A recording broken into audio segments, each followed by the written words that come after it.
आपल्या घरातल्या देवघरातल्या देवाला रोज नैवेद्य गेला पाहिजे. देता ना तुम्ही? निवद देता का नैवेद्य देता? काय ग, निवद देता ना? मला माहिती तुमचा निवद ते एवढंच असतं चांदक. त्याच्यावर एकच बटाट्याची फोड, भजी बनवली असेल तर एकच, कुरडयाची तर अर्धीच काढी, आणि स्वतःला खायचं असेल तर एक मोठं ताट, एक बाउल भरून, एक वाटी भरून भाजी. स्वतःला खायला कसं लागतं? मला गंमत वाटते, बाहेर बाजारातून फळं आणतात आपण लोक आणि देवासमोर ठेवतात, जसं आणलं तसंच ठेवतात, आणि स्वतःला खायचं म्हणलं की मग धुता, पुसता, त्यातल्या बिया बाजूला काढता, मग ते खाता. किती स्वार्थी आहेत आपण, नाही? अरे देवाला देताना सुद्धा तो बालभोग, राजभोग तसाच दिला पाहिजे जसा आपण खातोय. पूर्ण ताट भरून देवाला जेवण दिलं पाहिजे, पूर्ण ताट भरून. सकाळी मिठाई किंवा काजू बदाम, ड्रायफ्रूट, दुपारी पूर्ण भोजन, आणि संध्याकाळी निदान दूध तरी. असे 3 टप्पे आहेत देवाचे आपल्या गृहस्थ जीवनातले, आणि तिन्ही वेळेला तुळशीपत्र त्यावर असावं. तर आपल्या घरामध्ये देव नांदतो. फक्त मंदिरापुरता मर्यादित नाही, तो आपल्या घरामध्ये सुद्धा देव आहे. पण त्याला देव पण आणणं हे त्या स्त्रीच्या हातात आहे. आणि ऐका, देवघरातल्या देवांची पूजा पुरुषानं करायची असते, मानता हलवतं नसतं. घरातल्या देवाची पूजा पुरुषानं करावी हा नियम आहे. नैवेद्य बायांनी द्यावा. आता ह्या खुश झाल्या, आता सुधरतील म्हणे. असं आहे. नैवेद्य तयार केला आणि बाबा तुलसी आपल्या चौबाईद्वारे काय म्हणतात? एक बार जननी अनबाई करी श्रृंगार पालना पोट. नैवेद्याचं ताट ठेवलं आणि त्याच्यावर झाकण ठेवावं. ऐका, नैवेद्य कसा अर्पण करावा? नैवेद्याची थाळी तयार करावी, त्याच्यावर झाकण ठेवावं, कुणाची नजर पडू नये नैवेद्यावर, बाहेरच्या माणसाची तर नाहीच नाही. जसं आपल्या लहान बाळाला तुम्ही खाऊ घालता की नाही, दुसऱ्या देखत खाऊ घालता का? घालता का? मनाला स्क्रू आहेत का? घालत नाही ना. पण देवाला सुद्धा दुसऱ्या देखत जेव घालायचं नसतं. आपला देव आहे, माझा देव आहे, माझा राम आहे, माझा कृष्ण आहे. आणि मग त्या ताटावर झाकण ठेवायचं आणि डोळे बंद करून तिथे निदान 5 ते 10 मिनिट तरी बसायचं. आणि वेळ नसेल तर तुम्ही तुमचं काम करू शकता, पण तिथे बसून 10 मिनिटं देवाला प्रार्थना करा. आइये प्रभो, तुम्ही ही सृष्टी मला दाखवली, हे अन्नधान्य तुम्ही उत्पन्न केलं देवा, तेरा तुझको अर्पण क्या लागे मेरा. अशी डोळे बंद करून प्रार्थना करा. कौन कहता है भगवान खाते नहीं, अरे नाम देव की तरह तुम खिलाते नहीं. तो खायला तयार आहे. निश्चितपणे देव तुमचा नैवेद्य स्वीकार करे. आईनं तसंच केलं. कौसल्य मातेने ताट ठेवलं, त्याच्यावर झाकण ठेवलं आणि डोळे बंद केले आणि देवाला आळवताय. आइए प्रभु आइए, आइए प्रभु आइए, आइए प्रभु आइए, आइए प्रभु आइए. मंगलम भगवान विष्णु मंगलम गरुडध्वज, मंगलम पुंडरीकाक्षो मंगलाय तनोहरी. आइए नाथ, आइए प्रभु जी, आइए विष्णु, आइए श्री हरी. आवाज दिला. काय झालं? देवाला वाटलं आपण आलोय अयोध्येमध्ये, पण आईला जर दर्शन दिलं नाही तर आईचं जीवन सफल होणार नाही. रामचंद्रजी विचार करत. आणि म्हणून अतिशय मर्यादेमध्ये एक अशी झाकी दाखवली, अर्थात असं स्वरूप दाखवलं की काही क्षणात जेव्हा माता कौसल्याने नेत्र उघडले ना, तेव्हा साक्षात राम तिथे भोजन करत होते. साक्षात राम. आणि आईने बघितलं, माझं बाळ भोजन करतंय. एक क्षणात आई बघत होती. आई डोळ्यातून पाणी वाहत होतं. साक्षात देव. एका क्षणात श्री हरी विष्णूचं दर्शन आणि एका क्षणात राम दर्शन, असे 2 स्वरूप मातेला दाखवले. दिखरावा मात ही नीज, अद्भुत रूप अखंड, रोम रोम प्रति लागे, कोटी कोटी ब्रह्मांड. असं दर्शन माता कौसल्याला त्या ठिकाणी करून दिलं. अशीच लीला कृष्ण अवतारामध्ये यशोदे सोबत आहे, पण त्यामध्ये थोडासा बदल आहे. थोडासा बदल. माता कौसल्येला राम स्वरूपाचं दर्शन झालं. आई कृतार्थ झाली. हळूहळू राम मोठे झाले आहेत. ही भावंड अंगणामध्ये खेळतायत आणि खेळता खेळता महाराज अंगणामधून दारामधून गल्लीमध्ये चालली आहेत. मोठे झाले. आता आईला दर्शन करून दिलं. बाप राहिला होता दर्शनाचा. महाराजा दशरथाला थोडासा अभिमान झाला होता का मीच असा चक्रवर्ती सम्राट आहे की साक्षात इथे 4 स्वरूप प्रकट झालेले आहे. 4 स्वरूप. जीवनामध्ये अभिमान नसावा. राम हातात येत नाही. गंमत अशी झाली, राजकारभार लवकर आटोपला महाराजांनी आणि विचार केला की आज रामासोबत जेवण करू. कधीतरी बापाला वाटतं ना लेकरू मांडीवर घेऊन खाऊ घालावं म्हणून. वाटतं की नाही? वाटतं ना. बाप होण्याचं सुख त्यातच आहे. बाळ मांडीवर असेल तर सुख आहे. काय झालं, महाराजा दशरथ मुकुट डोक्यावर आहे आणि डोक्यावर मुकुट घेऊन आलेले आहे. आणि आल्याबरोबर कौसल्या मातेला प्रश्न केला, क्यों कौसल्या, राम ने भोजन पा लिया? बोले महाराज राम तो सुबह से खेल रहा है, आंगन में खेल रहा है. लक्षात येते तुमच्या? सकाळपासून राम तो अंगणात खेळतोय. बाया म्हणत असतात ना नवऱ्याला, ते कार्ट सकाळपासून अंगणात खेळतोय. सकाळपासून तुम्ही ना एवढं डोक्यावर चढवून ठेवलं त्याला, मला तर घाबरतच नाही.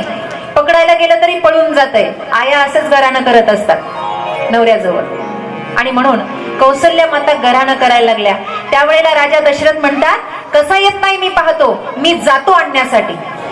ह्या छोट्या छोट्या प्रसंगावर आपल्याला एक आदर्श मिळतो. राजा मुकुटासहित रामचंद्रांना आणायला गेला. माझ्याकडे लक्ष द्या. मुकुटासहित. त्यावेळेला गोस्वामी तुलसीदासजी काय म्हणतात, भोजन करत बोले जब राजा नहीं आवत तजी बाल समाजा. श्री राम जय राम जय जय जय राम. श्री राम जय राम जय जय जय राम. भोजन करत बोले जब राजा. ताट वाढलेलं होतं आणि राजा आले. म्हटले मी रामचंद्रांना आणायला जातो. आता मुकुटासहित आणायला गेले. ही डोक्यावरची टोपी आहे ना, फार घोटाळा करते कधी कधी. टोपी वारकऱ्याची असेल तर मिळवलं. माफ करा, थोडस स्पष्ट बोलते. या टोपीवर पण एक दोहा आहे कबीर महाराजांचा. आमच्या आदरणीय सीताराम महाराज म्हातारी इथं बसलेले आहेत. महाराज आपल्याला माहितीये दोहा, प्रत्येक विषयावर दोहा लिहिलाय कबीर महाराजांनी. थोडं विक्षेप करू नका, शांत बसा. विक्षेप करू नका, शांत बसा. थोडं सगळ्या गोष्टीवर दोहे लिहिलेत. म्हणून महाराज सांगू का, सीताराम महाराज दोहा सांगू का, म्हणू का? तुमची आज्ञा असेल तर म्हणे, कारण वडीलधारी आहेत समोर सगळी. सांगू का? पण हा दोहा वारकऱ्यांच्या टोपीसाठी नाही. टोपी बनाई खादी की पहनने वाले हजार. टोपी बनाई खादी की पहनने वाले हजार. टोपी बिचारी क्या करे तेरे मन में काला बाजार. कोणाला वाईट वाटू देऊ नका. ते टोपी फार घोटाळा करते कधी कधी. म्हणून डोक्यावरच्या मुकुटानं घोटाळा केला. रामाला आणायला गेले महाराज. राम एवढे पळाले. राम म्हणले, असशील तू बाप, पण मी जगाचा बाप आहे. काय तो असशील बाप? मी जगाचा बाप आहे. जोपर्यंत अहंकाराचा मुकुट डोक्यावर आहे तोपर्यंत मी हाताला लागणार नाही. एवढे राम पळाले. ठुमक ठुमक ठुमक चलत रामचंद्र बाजत पैंजनिया. छन छन छन छन पायातली घुंगरू वाजायची, नुपूर वाजायची. एवढे राजा दशरथ, सगळ्या प्रजेला सांभाळणारा राजा दशरथ इंद्र लोकात गेल्यावर जो इंद्र त्यांना बसायला आसन देतो, एवढूस पोर त्याच्या हातात लागे ना. राजा दशरथांना डोक्याला मारून घेतलं, बाई कौसल्या कशी सांभाळती तर सांभाळ ग बाई, कार्ट तुझ्यावरच गेलंय. हातातच येत नाही. थकले भागले, दम भरला. आणि पुन्हा आपल्या आसनावर येऊन बसले. कौशल्याने पाहिलं राजाचं तोंड पडलेलं. म्हणले महाराज आता मी जाऊ का आणायला? म्हणले जा बाई, तूच सांभाळतेस त्याला. कौसल्या जब बोलन जाई, ठुमक ठुमक प्रभू चल ही पराई. महाराज म्हणतात ज्या वेळेला माता कौसल्या आणायला गेल्या त्यावेळेला सुरुवातीला देव पळाला. शब्द नीट ऐका, सुरुवातीला देव पळाला, पण कौसल्यानं पळणं सोडलं नाही. त्याच्या मागे भरपूर पळावं लागतं. त्यावेळेला तो कुठेतरी हातात येत असतो.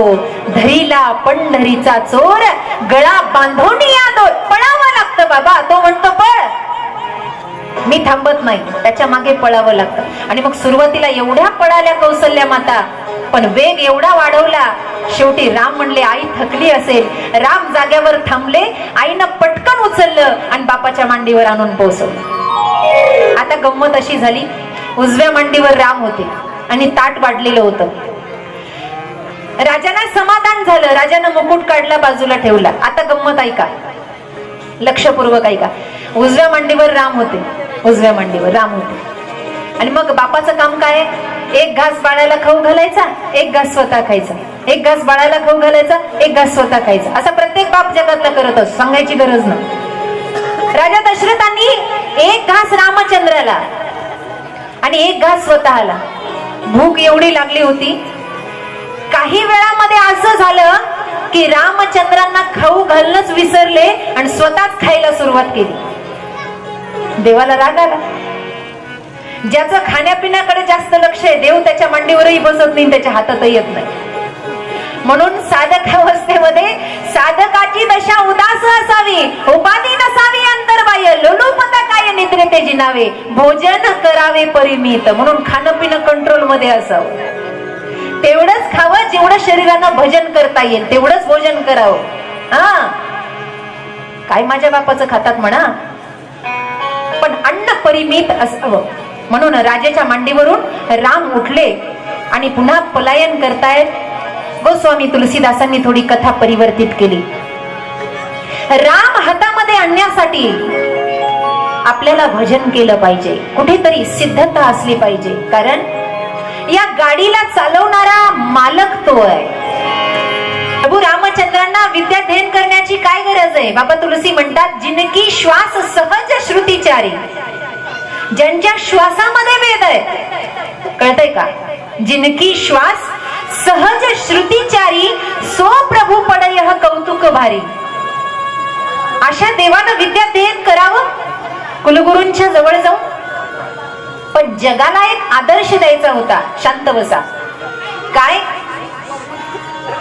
श्री गुरु सारिखा असता पाठीराखा, किंवा गुरु कृपा ही केवलम शिष्याचे परम मंगलम. गुरूंच्या आश्रित झाल्याशिवाय शिष्याचं मंगल होत नाही, त्याचं कल्याण होत नाही. म्हणून गुरु महाराजांच्या सानिध्यामध्ये गेले. थोड्या काळामध्ये विद्याध्ययन केलं. गुरु महाराजांनी आशीर्वाद दिला. अतिशय सुसंस्कारामध्ये ही भावंड आहे. रामाची आज्ञा लक्ष्मणजी पाळतायत आणि भरतजींची आज्ञा शत्रुघ्नजी पाळतायत. माता पित्यांचं मुलांकडे छान लक्ष आहे. संस्कृती जपलेली आहे माईबाप. कथा परिवर्तित करतात. विद्याध्ययन झालं, प्रेम व्यक्त झालं. एक दिवस महादेवाचं ज्योतिष खरं ठरलं. सुकुमार अवस्थेमध्ये एक महात्मा येईल आई आणि तुझ्या बाळाला घेऊन जाईल. बाळाला घेऊन जाईल. विश्वामित्र महामुनी ज्ञानी, गादीचे पुत्र विश्वामित्रजी यांना ईश्वरीय संकेत झाला. विश्वामित्र वनामध्ये यज्ञ करत होते, याज्ञिक कर्म. पण हे आजूबाजूचे असुर यायचे, ताडका, सुबाहू, मारीच, आणि त्या यज्ञामध्ये अमंगल द्रव्य टाकायचे आणि यज्ञ अपवित्र करायचे. कंटाळून गेले होते विश्वामित्र. काय करू? एक दिवस स्वप्न दृष्टांत झाला की तुझ्या यज्ञाची रक्षा करणारा अयोध्येमध्ये जन्माला आलाय, तू जा त्याला घेऊन ये. आणि म्हणून विश्वामित्रजी निघाले. बाबा तुलसी महाराज वर्णन करतात. यह सब चरित कहा मुनि गाय,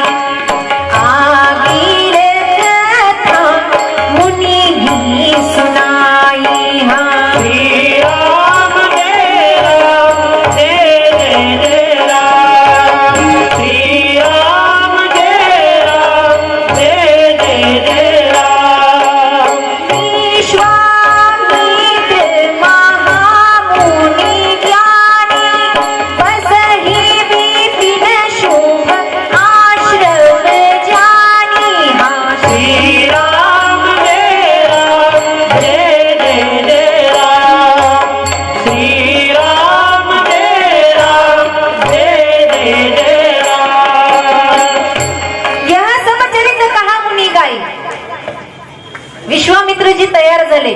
आता बघा, विश्वामित्रजी दशरथाच्या घराकडे निघाले राम आणि लक्ष्मणजींना घेण्यासाठी. लक्षपूर्वक ऐका. जात असताना विश्वामित्रांच्या मनामध्ये एक संशय आला. देवाला प्रगटच व्हायचं होतं तर एका साधूच्या आश्रमात प्रगट होता येत नव्हतं काय? एखाद्या मंदिरात प्रगट होता येत नव्हतं काय? एका गृहस्थाच्या घरी देव प्रगट झाला, आणि तेही राजा दशरथ, माता कौसल्या, राजघराण्यामध्ये देव आला. आम्हाला जर म्हटलं असता तर आमची झोपडी काय देवासाठी नव्हती काय? मनामध्ये विचार सुरू झाला. विश्वामित्र महाज्ञानी होते, पण विचाराचं मंथन करताना साधू प्रश्नाचं उत्तर स्वतः शोधत असतात. साधूचं जीवन विरळ असतं. काल आपण साधूची व्याख्या ऐकली. सब कुछ करना पर कुछ नहीं करना. महाराजांचा एक अभंग आहे, संसारी असावे असूनी नसावे. त्यामध्ये दिसतात पण त्यामध्ये नाहीयेत. हा विचार विश्वामित्रजींनी केला आणि मग विश्वामित्रजी म्हणतात, धन्यो गृहस्थाश्रम. 4 आश्रमापैकी ब्रह्मचर्य, संन्यास, वानप्रस्थ या तिन्ही पैकी गृहस्थाश्रम हा धन्य आहे. पण कोणता गृहस्थाश्रम धन्य आहे? कोणता? ज्याच्यामध्ये अतिथीचा सत्कार होतो, ज्याच्यामध्ये गो ब्राह्मणांची पूजा केली जाते, जिथे पती पत्नींचा समन्वयक संसार आहे, मनामध्ये संशय नाही. आपण दुसऱ्या दिवशीची कथा ऐकली, जिथे फक्त प्रेम भरलेलं आहे, अशा गृहस्थ आश्रमामध्ये देवाला सुद्धा यावं वाटतं. म्हणून धन्य गृहस्थाश्रम.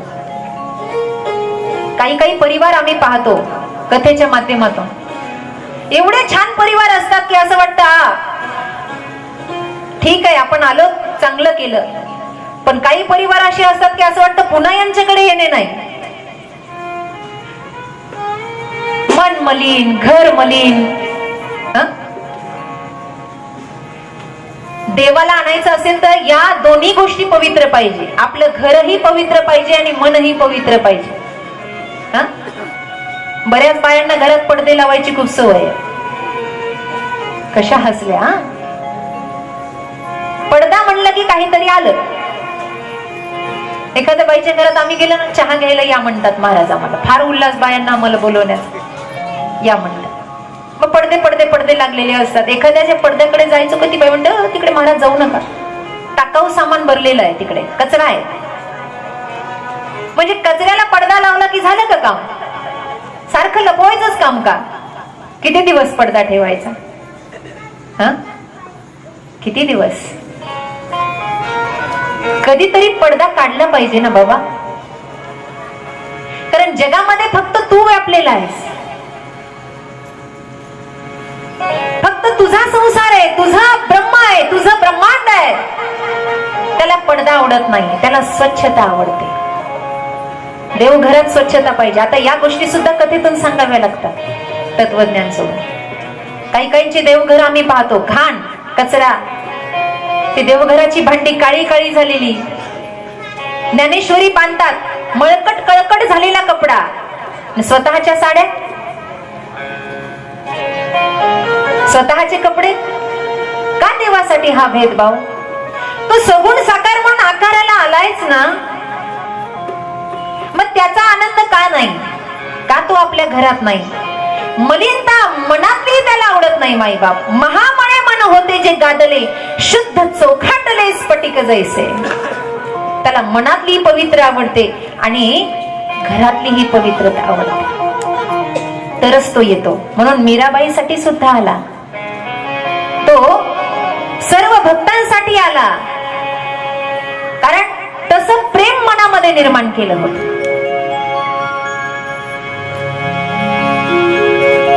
एका कवीनं फार सुंदर वर्णन केलंय.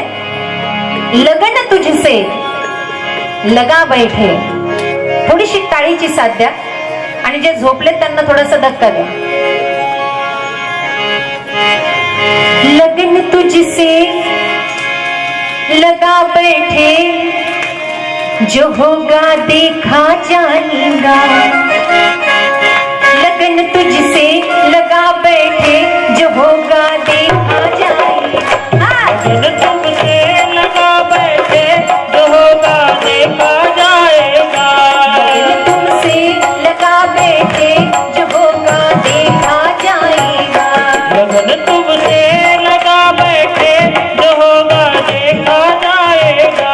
जो होगा देखा जाएगा, जो होगा देखा जाएगा। जो होगा देखा जाएगा, जो होगा देखा जाएगा। जो होगा देखा जाएगा, जो होगा देखा जाएगा। जो होगा देखा जाएगा, जो होगा देखा जाएगा। तुम्हें अपना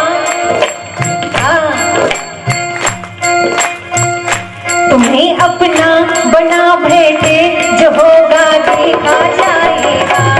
ये अपना बना बैठे जो होगा देखा जाएगा। तुझसे लगा बैठे जो होगा देखा जाएगा।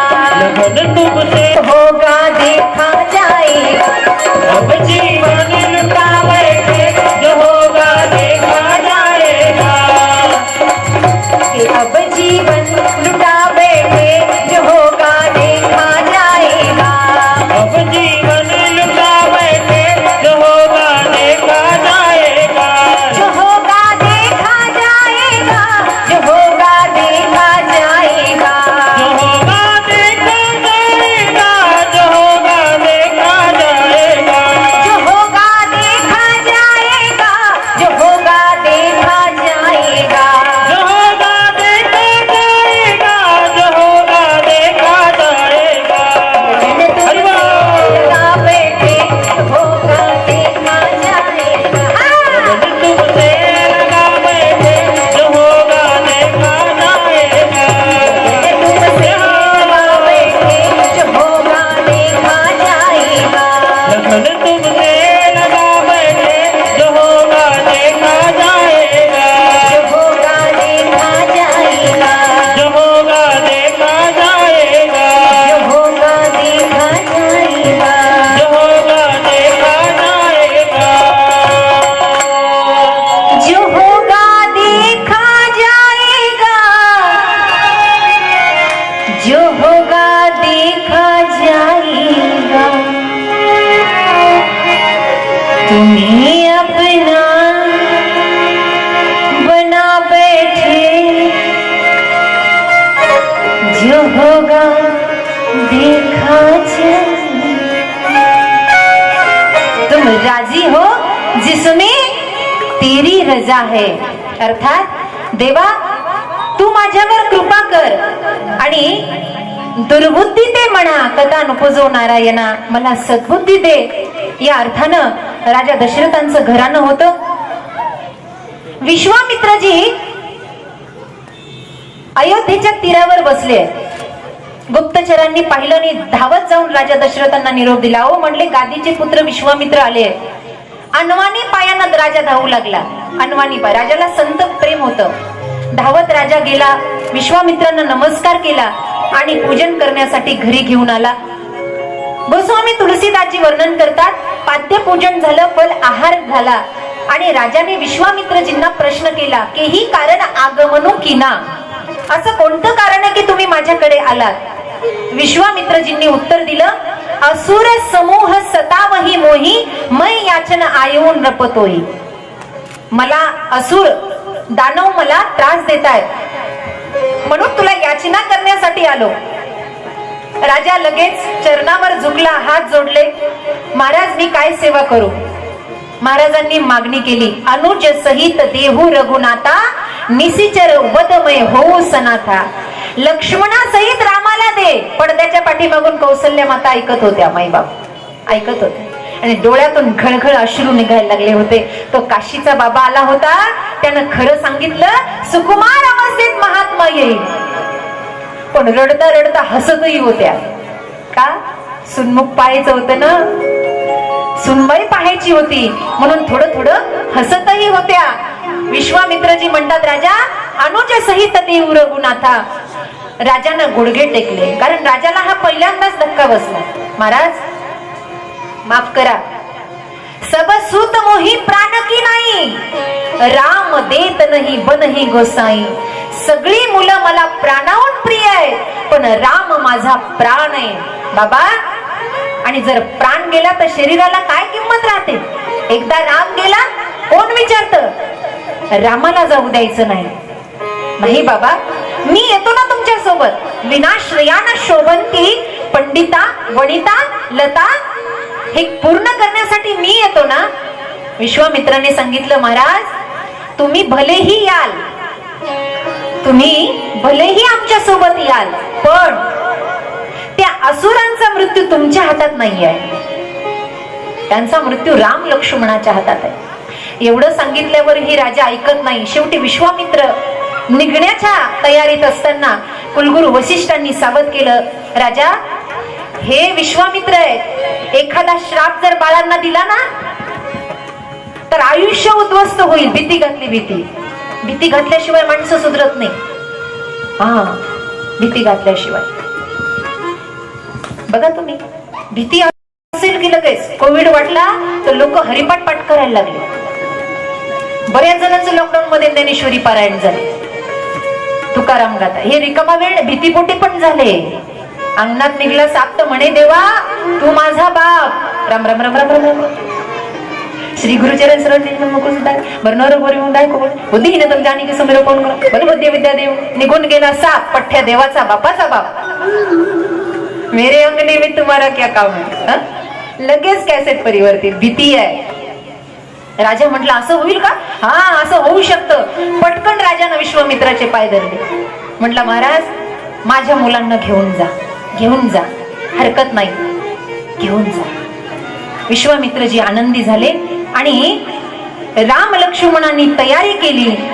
बाबा तुलसी वर्णन करतात, रामचंद्रजी भैया लक्ष्मणजी विश्वामित्रजींच्या संगतीला निघाले. प्रवास सुरू केला. काही ठिकाणी मुक्काम केला. या मुक्कामामध्ये गंमत अशी होती, शांत बसा. मुक्कामामध्ये गंमत अशी होती, सर्वप्रथम झोपायचे विश्वामित्र, नंतर रामचंद्र आणि नंतर लक्ष्मण जी. उठताना सर्वप्रथम भैया लक्ष्मण, नंतर रामचंद्र आणि नंतर विश्वामित्रजी. म्हणजे देवानं सोबत असताना सुद्धा आपलं गुरुप्रेम सेवा सोडली नाही. विश्वामित्रजींच्या चरणाची सेवा रामचंद्रांनी करावी आणि रामचंद्रजींच्या चरणाची सेवा भैया लक्ष्मणांनी करावी. हा आदर्श आहे, आदर्श आहे. आम्ही राजाची मुलं आहे, विसरून गेले. तद्विधी प्रणिपातेन परिप्रश्नेन सेवया उपदेक्षन्ति ते ज्ञानम ज्ञानिन तत्वदर्शिना. गुरु कृपा अंजन. या अर्थानं प्रातः समय झाला आणि ही मंडळी वनाच्या दिशेने निघाली. गोस्वामी तुलसीदासजी वर्णन करतात, धनुष्य यज्ञ, पुढे धनुष्य यज्ञ आहे त्यांच्या समोर आणि आता या विश्वामित्रजींचा यज्ञ आहे. पुढे प्रस्थान हळूहळू सुरू झालं. बाबा वर्णन करतात, आकाशामध्ये हास्यवदन करणारी राक्षस माता मोठ्या मोठ्यानं हास्यवदन करू लागली. विश्वामित्रजीने इशारा केला रामचंद्रजीला, रामा ही जाती राक्षसांची माता ताडका, तर्कसातून बाण काढ आणि हिला वधित कर. गुरूंचा आदेश शिरोधार्य केला. तर्कसातून बाण काढला, निशाणा धरला आणि पहिल्याच बाणामध्ये रामचंद्राने ताडकेचा वध केला. राम अवतारातही जिला पहिल्यांदा मारलं ती बाई आहे आणि कृष्ण अवतारातही जिला पहिल्यांदा मारलं ती बाई आहे. क्षत्रिय स्त्रियांवर हात उचलत नाही, मग बाईला मारलं का? कारण असुरांचं मूळ, जी आई जन्माला जर असुर जन्माला घालत असेल, जननी जने तो या जने दाता या शूर, नाही तो वो बांझ भली कहा गमावे नूर. जन्माला घालावा तर शूरवीर घालावा, असुर घालू नये. म्हणून ही असुरांची माता पुन्हा असुरांची उत्पत्ती करू नये म्हणून तिचा मुळासहित समाप्त रामचंद्रांनी केलं. ताडकेचा वध झाला. सुबाऊ मारीच्या पर्यंत बातमी पोहोचली. माईबाप ही सर्व मंडळी विश्वामित्रजींच्या आश्रमात पोहोचली आश्रमाची साफसफाई केली, यज्ञकुंड तयार केला. एका बाजूला रामचंद्र, एका बाजूला भैया लक्ष्मण, मध्यस्थी विश्वामित्रांचा यज्ञ हवन प्रारंभ झाला. मंगल द्रव्य समिधा स्वाहाकार सुरू झाला आणि यज्ञ प्रारंभ झाला. जसा मंगल द्रव्याचा सुगंध आकाशामध्ये गेला, तसंच सुबाहू आणि मारीच अमंगल द्रव्य हातामध्ये घेऊन आकाशामध्ये आले. आमच्या आईला मारणाऱ्याचा प्रतिशोध घ्यायचा, यांच्या यज्ञाचा विध्वंस करायचा म्हणून हे आले. विश्वामित्रजी पुन्हा राम लक्ष्मणाकडे बघतात. झालं असं, ज्या वेळेला सुबाहू मारीच आले त्यावेळेला दोघांकडे रामचंद्रांनी पाहिलं आणि बिना टोकाचा बाण मारला. मारीचाला 100 योजन दूर फेकून दिलं आणि सुबाहूला मुळासहित नष्ट केलं, वधित केलं, मारलं. प्रश्न असा आहे, मारीचाला बिना टोकाचा बाण मारला आणि लांब फेकलं, कारण रावणाची पण काळजी आहे ना रामाला. ते सोन्याचं हरिण कोण बनेल पुढे, म्हणून लांब फेकलं, फक्त लांब, मारलं नाही. पुढे त्याचा वध बाकी आहे. सुबाहूला वधित केलं. यज्ञ पूर्ण झाला. बला आणि अतिबला नावाच्या 2 विद्या विश्वामित्रजींनी राम लक्ष्मणाला प्रदान केल्या आणि दोघांचा सत्कार केला. त्याच वेळेला जनकपुरावरून एक पत्र आलं होतं आणि ते पत्र विश्वामित्रांच्या हातात पडलं. पत्र वाचल्यावर कळलं की जनकाची कन्या जानकी आता उपवर झालेली आहे आणि तिच्या विवाह सोहळ्यासाठी धनुष्य यज्ञाचं आयोजन केलंय. विश्वामित्र म्हटले, चला रामजी, अब मैया सीता राह देख रही है, आता जावं लागेल. बघा, धनुष्य यज्ञाचंच आयोजन केलं. तुम्ही रामायण पाहिलं टीव्हीवर? याच्या अगोदर ऐकलं का कधी रामकथा? ऐकलेली आहे. मग मी प्रश्न करते, ज्यांनी ऐकले त्यांना उत्तर देता आलं तर द्या, घाबरू नका, काही सुळावर इथं चढवणार नाही कोणी. जानकी मातेच्या विवाहासाठी धनुष्य यज्ञाचंच का आयोजन केलं, असा प्रश्न निर्माण होतो. दुसरं आयोजन करता येत होतं, पण धनुष्य यज्ञाचंच आयोजन का? तर त्याचं उत्तर देते. असं आहे, जनकांकडे जो शिवधनुष्य होता तो शिवधनुष्य जनकाचा नव्हता, तो भगवान सांब सदाशिवाचा होता. आणि सांब सदाशिवाने परशुरामजीला तो धनुष्य दिला होता. परशुराम, रेणुका माता आणि जमदग्नीचा मुलगा परशुराम यांना तो शिवधनुष्य दिला होता. तपश्चर्येला जात असताना शिवधनुष्य त्यांनी जनकाकडे दिला होता आणि तो शिवधनुष्य इतका विशाल आणि जड होता की रावणासारखे 10 जरी आले तरी तो हलत सुद्धा नव्हता, इतका जड होता. त्याला उचलण्यासाठी शक्ती लागत होती. 5-6 वर्षाची जानकी मैया होती. जानकी मैया 5-6 वर्षाची होती आणि ती एकदा खेळता खेळता धनुष्य ज्या कक्षात ठेवला त्या कक्षामध्ये आली होती. तिनं पाहिलं की सगळी जमीन स्वच्छ केलेली आहे, पण धनुष्याखालची जमीन स्वच्छ नाहीये, घाण आहे खाली. मग तिला वाटलं आपण ही जमीन स्वच्छ करावी. मुलींना नाद असतो घर साफ करायचा, जानकीमध्ये हे गुण होते.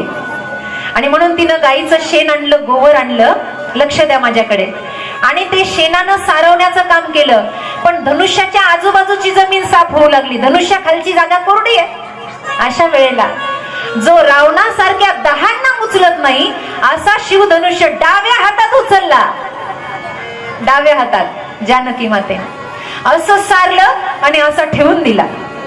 थोड्या वेळानं महाराजा जनक पूजा करायला आले आणि त्यांनी पाहिलं की धनुष्य थोडा सरकलेला आहे, जमीन सारलेली आहे. त्यांनी सैनिकाला आवाज दिला, अरे म्हणलं इकडे या, हा धनुष्य उचलायला किती जण आले होते? सगळे सैनिक म्हणले, महाराज आम्ही इथे आलोच नाही. अरे मग हे धनुष्य उचलला कोणी? दुडू दुडू धावत आली, म्हणले अहो बाबा काय एवढा गोंगाट करताय, धनुष्य मी उचलला. तू उचलला? त्यांना वाटलं मुलगी गंमत करायला लागली. बाळ कसा उचलला? तिनं जेव्हा जनकांच्या समोर पुन्हा डाव्या हातातून उचलला, बाबा असा उचलला, असं सारलं आणि असा ठेवला. चक्कर येऊन पडला राजा, उठच ना महाराज, जाग्यावर चक्कर येऊन पडला. एवढी ताकद! अरे ही साक्षात भवानी आहे, साक्षात भगवती आहे. आणि त्याच दिवशी राजानं संकल्प केला की याच शिवधनुष्याला उचलून जो कोणी दोरी लावेल त्याच्याच गळ्यात माझी जानकी वरमाला घालेल. हा प्रण होता. विश्वामित्रजींना ठाऊक होतं आता उचलणार नेमकं कोण आहे म्हणून. विश्वामित्रजी म्हटले चला. रामचंद्रांना ठाऊक नव्हतं. तसं पाहायला तो त्रिकालज्ञानी आहे, पण या चरित्रामध्ये एवढे भोळे झाले आहेत राम, कुठे जायचं माहित नाही. लक्ष्मणजी भोळे झाले आहेत. गुरुजी पुढे चलतायत, मागे राम लक्ष्मणजी चलतायत. चलता चलता गुरु बरेच पुढे निघून गेले वनामध्ये. गुरु महाराज बरेच पुढे निघून गेले, पण रामचंद्र जिथे थांबायचं होतं तिथे बरोबर थांबले. गुरूंनी मागे वळून पाहिलं आणि गुरुजी हसले. विश्वामित्रजी जवळ येऊन म्हणतात, रामा काय चतुरेस रे, चतुरा तू शिरोमणी, गुण लावण्याची खाली, काय चतुर आहेस. काय झालं गुरुवर. अरे मी थांबलो नाही, पण तुला जिथे थांबायला पाहिजे होतं तिथे तू थांबलास. आणि ते ठिकाण होतं गौतमाचा आश्रम, अहिल्याचा उद्धार. अहिल्या वाट पाहत होती महाराज. गौतम नारी श्राप बस, उपल देह धरी धीर, चरण कमल रज चाहती, कृपा करो रघुवीर. गौतमांची पत्नी सुंदर होती दिसायला. तिच्यावर इंद्राची वाईट नजर पडली होती. इंद्रा पडली भदे, चंद्र झाला काळा, नारद चुकला चाळा भजनाचा. खूप सुंदर होती. एकदा गौतम घरी नसताना स्नानाला गेले होते. इंद्राची वाईट नजर पडली आणि गौतम जेव्हा परत आले, गौतम ऋषी, तेव्हा बघतायत की आश्रमामध्ये इंद्र एकीकडे, माझी पत्नी एकीकडे आहे. म्हणून त्यांनी इंद्राला श्राप दिला होता, अंगाला भद पडतील तुझ्या. भद पडली होती. त्यांना वाटलं अहिल्या पण दोषी, म्हणून अहिल्याला श्राप दिला, दगड होऊन पडशील तू, शिळा होईल तुझी. अहिल्यानं शाप मागितला, महाराज माझा काही दोष नाही, काही दोष नाही. ठीक आहे, तुझी जरी शिळा झाली तर तुझी नजर मात्र सजीव राहील. म्हणून डोळे बिरबिरणारे होते, शोधत होती रामाला. आणि अहिल्या मिथिला जात असताना, जनकपूरला जात असताना रामचंद्रांना इथे थांबावं लागेल आणि तुझा उद्धार करावा लागेल. आज ती वेळ आली, आज ती वेळ आली. रामचंद्रजी जवळ जातात. विश्वामित्राने सांगितलं, रामा तुझी वाट बघते अहिल्या, मर्यादा पुरुषोत्तम आहे. गुरुजीने सांगितलं तुझ्या चरण स्पर्शाची वाट पाहते, पण मर्यादा पुरुषोत्तम आहे. पायानं स्पर्श कसा करायचा, म्हणून मर्यादा पुरुषोत्तम रामचंद्रांनी चरण असे आधार धरले आणि वाऱ्याला आज्ञा दिली. हळूहळू वारा वाहला आणि त्या पायाला चिकटलेली रज वाळू त्या शिळेवर पडली आणि हळूहळू ती शिळा उद्धारित झाली आणि सुंदर स्त्री त्याच्यातून तिचं निर्माण झालं. पर सतपद पावन शोक नसावन, प्रकट भई तप पुंज सही.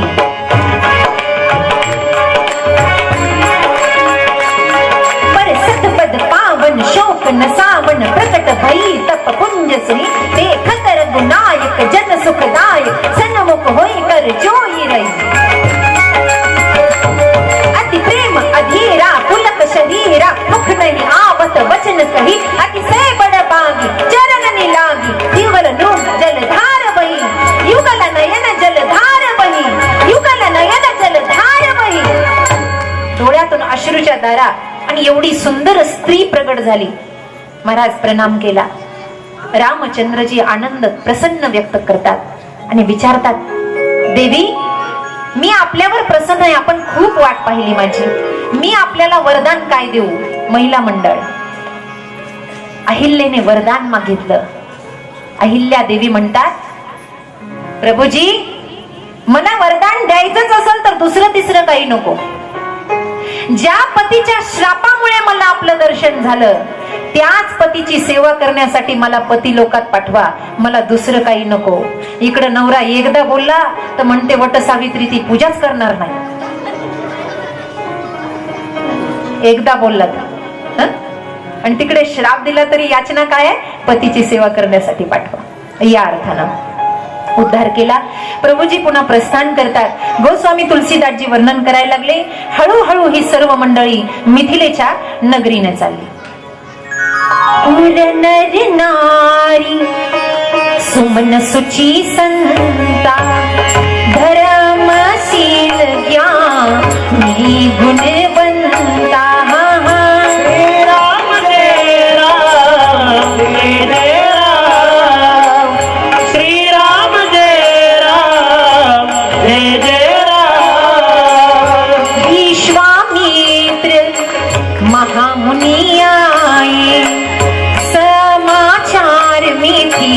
लापती पाए हा हा श्री राम जय राम जय जय राम श्री राम जय राम जय जय राम सहज विराग रूपमणि मोरा ध्येय उजीमी चंद्र चकोरा हा हा श्री राम जय राम जय जय राम श्री राम जय राम जय जय राम रामजी आणि लक्ष्मणजी सहित विश्वामित्रजी जेव्हा आले तेव्हा राजा जनकांनी विदेह नगराचा राजा जोग भोग मह राखीव गोई राम बिलोकत प्रगटे उसोई राजानं साष्टांग दंडवत घातला.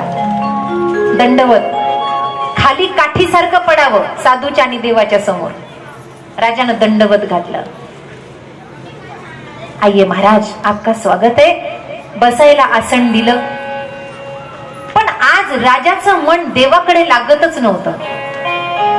कारण राजा जनकांची भक्ती आपल्या सर्वांना ठाऊक आहे. गीता सांगताना कुरुक्षेत्राच्या भूमीवर अर्जुनाला उदाहरण देतात राजा जनकाचं. भगवंत देवाच्या तोंडात ज्यांचं नाव आहे मुखारविंदात ज्यांचं नाव आहे एवढे महाराजा जनक आज पहिल्यांदा असं झालं की डोळे बंद केले की देव दिसायचा. आज दिसत नव्हता. राजा जनकाने विचार केला नेमकं आज मला असं का होतंय. आणि मग त्यांनी एकाग्र चित्ताने राम लक्ष्मणाकडे पाहिलं. ते म्हटले असं आहे होय.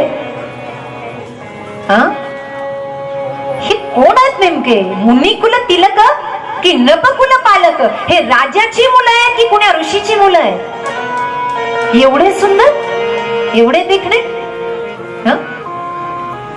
एकटक राजा पाहायला लागला. एकटक विश्वामित्रजीने ओळखलं राजा एकटक पाहतोय. मोहित झालाय राजा. आणि राजानं डोळे बंद केले आणि मनातल्या मनात राजा संकल्प करतोय यातलं जे सावळ आहे ना तेच लयच सुंदर आहे. का कुणास ठाऊक असं वाटतं याच्याशी माझं काहीतरी नातं आहे. रामजी म्हणतात हो सासरे बुवा त्याच्यासाठी चालूय मी. त्याच्यासाठी चालूय. कारण काय मला इथे येण्याचं. विश्वामित्रजींना विचारलं कोण आहेत हे एवढे सुंदर. आज यांच्या मुखकमलावरून माझं मन हटत नाही. दैविक शक्ती असणारे लोक असे असतात जगात की एक वेळेला असं वाटतं यांच्यात देवच बसला की काय कुणास ठाऊक. हे साक्षात देव तर नाही. देवाची कृपा त्यांच्यावर विशेष स्वरूपानं असते. मैबाप. आणि म्हणून कोण आहेत हे विश्वामित्रजींनी परिचय केला. राजा तुला माहित नाही हे कोण आहे. हे चक्रवर्ती सम्राट राजा दशरथाची मुलं आहे. यांचं नाव राम आहे आणि यांचं नाव लक्ष्मण आहे. अयोध्येची मुलं म्हणलं की राजा 2 पावलं मागे सरकला. कारण धनुष्य यज्ञासाठी सगळ्या राज्यातल्या राजांना निमंत्रण होतं पण अयोध्येला निमंत्रण नव्हतं. याचं पण एक कारण आहे. सगळ्या राजकुमारांना निमंत्रण होतं पण राम लक्ष्मणांना निमंत्रण होते. अयोध्येला निमंत्रणच नाही. याचं पण एक कारण आहे. काय कारण असेल. याचं कारण असं होतं. ऐका. एकदा राजा जनक शिकारीला निघालेले होते आणि काही सैन्य होतं. शिकारीला गेल्यानंतर ते प्रवास करत करत एवढ्या लांब गेले की ते कधी अयोध्येच्या सीमेवर पोहोचले त्यांना कळालंच नाही. झुडपाच्या मागे बसले. गोमाता जलपान करत होती. पाण्याचा बुडबुड्याचा आवाज आला. त्या झुडपातून यांना गोमाता दिसलीच नाही. यांनी बाण मारला आणि तो बाण गायीला लागला आणि गो हत्येचं पाप राजा जनकाच्या माथ्यावर आलं. राजा तिथेच खाली पडला आणि जमिनीवर गडबड लोळून रडायला लागला की गो हत्या माझ्याकडून झाली. आता हे पाप कसं फेडू. राजा रडत असताना तिथे अयोध्येचे 2 सैनिक आले होते आणि त्यांनी सांगितलं होतं महाराज रडू नका. काय रडताय. म्हटले गो माता मरण पावली. माझ्या हातून पाप झालं गो हत्येचं. ते म्हणले रडू नका. का.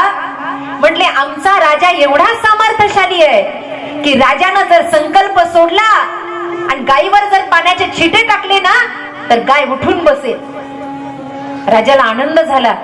एवढं सामर्थ्य जर राजा दशरथात असेल तर आपल्या सैनिकांना पाठवायला हरकत नाही. म्हणून महाराजा जनकांनी आपले 2-3 सैनिक राजा दशरथांना बोलवण्यासाठी पाठवले. आता ती वेळ होती सकाळची. सकाळी सकाळी राजा शिव मंदिरात पूजेला जायचा. कुलगुरू वसिष्ठांसोबत महाराजा दशरथ पूजेसाठी निघालेले असताना रस्त्यातच हे सैनिक भेटले आणि सैनिक रडायला लागले, महाराज आमचा राजा खूप नीतिशाली आहे, खूप प्रेमळ आहे. आमच्या राजाच्या हातून तुमच्या राज्याच्या सीमेवर गो हत्या झाली आहे. हे पाप दूर करण्यासाठी आपण चलावं आणि गो मातेला जिवंत करावं. नीट ऐका. राजा म्हणला, शिवपूजन झाल्याशिवाय मी कुठे जात नाही. आणि काम काही फार मोठं नाहीये, काम फार छोट आहे. सैनिक म्हणले, गाईला जिवंत करायचं हे काम छोट आहे? ते म्हणले, हो, काम काही मोठं नाहीये आणि ते करण्यासाठी माझीच गरज असावी असंही काही नाहीये. ते म्हणले, म्हणजे? तिथे एक व्यक्ती शूद्र जातीचं झाडून काढत होता. झाडून त्या अंगणाला साफ करत होता शूद्र जातीचा व्यक्ती. राजाने आवाज दिला त्या झाडून काढणाऱ्याला, इकडे ये म्हणले. अरे म्हणलं, यांच्या सोबत जा. शरयू नदीचं पाणी घे. अयोध्येची शरयू नदी आहे. शरयू नदीचं पाणी घे आणि पाणी घेऊन असं म्हण, त्या झाडूवाल्याला सांगितलं, असं म्हण की मनानं, वचनानं, कर्मानं आमचा राजा जर प्रजेवर खरं प्रेम करत असेल तर हे गोमाता तू उठून बस, असं म्हण आणि जलाचे छिटे टाक. तो झाडूवाला या सैनिकासोबत गेला. माईबाप शर्यतलं जल घेतलं आणि हातात संकल्प केला, मनानं, वचनानं, कर्मानं आमचा राजा जर प्रजेवर खरं प्रेम करत असेल तर हे गोमाता तू उठून बस. जसे जलाचे छिटे पडले, गोमाता उठून चालायला लागली. महाराज, गोमाता उठून चालायला लागली. राजाच्या डोळ्यात आनंदाश्रू आले. मग आता हा संदर्भ इकडे विवाहाच्या वेळेला लावला असं का? विश्वामित्र म्हणले, तू सगळ्यांना बोलवलं पण अयोध्येच्या राजकुमाराला बोलवलं नाही असं का? ते म्हणले, नको रे बाबा, साष्टांग दंडवत. अहो म्हणले, का? अहो म्हणले, गाय मेली, जिवंत करायला राजाला बोलवलं तर त्यांना झाडूवाल्याला पाठवलं. इकडे धनुष्याला दोरी लावायला राजकुमाराला बोलवलं आणि त्या राजकुमारांना जर वेळ नसेल तर असाच एखादा झाडूवाला येईल आणि दोर लावून जाईल. माझ्या जानकीचा विवाह काय झाडूवाल्यासोबत करून देऊ काय?